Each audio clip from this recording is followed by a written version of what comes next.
Protected and unprotected actions refer to different types of industrial actions taken by workers during labor disputes, which may include strikes, lockouts, picketing, or other forms of protest. The distinction between protected and unprotected actions depends on whether the action is conducted in accordance with legal regulations and requirements, particularly in the context of labor laws and industrial relations frameworks. To begin with, protected actions are actions taken by workers that are lawful and authorized under relevant labor laws, industrial relations legislation, or collective agreements. Protected actions typically have specific conditions and procedures that must be followed to ensure legality and legitimacy. These conditions may include requirements for notification, bargaining in good faith, or compliance with dispute resolution processes. Examples of protected actions include a strike. This is a temporary work stoppage by a group of workers to protest working conditions, wages, or other employment-related issues. Strikes are often protected if they are conducted in accordance with legal requirements, such as providing advance notice and participating in negotiations in good faith. Whereas picketing involves demonstrating or picketing outside an employer's premises to publicize a labor dispute or to persuade others not to work or do business with the employer. Picketing may be protected if it is conducted peacefully and within the bounds of the law. Work bans involve employees refusing to perform certain tasks or duties as part of a collective action, and work bans may be protected if they are authorized by a trade union and comply with legal requirements.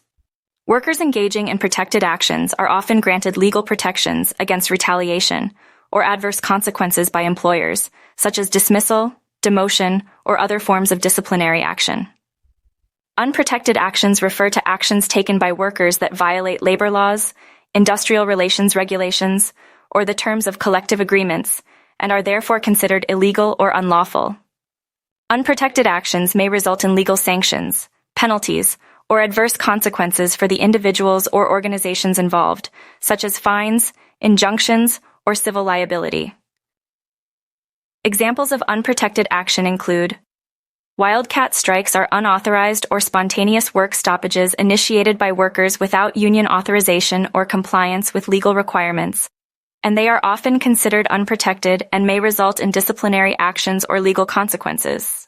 Occupational sabotage, such as deliberate acts of vandalism, sabotage, or destruction of property in the workplace, are illegal and may result in criminal charges or civil liability.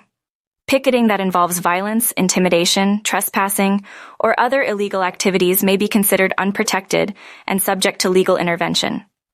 In these circumstances, employers have the right to take legal action or seek remedies against workers or unions engaged in unprotected actions that violate their rights or disrupt business operations unlawfully.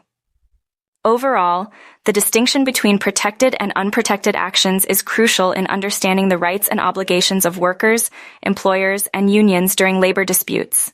Adherence to legal requirements and compliance with established procedures are essential to ensure the legitimacy and effectiveness of industrial actions, while minimizing the risk of legal liability or adverse consequences for all parties involved, while unprotected action can lead to significant legal and employment consequences.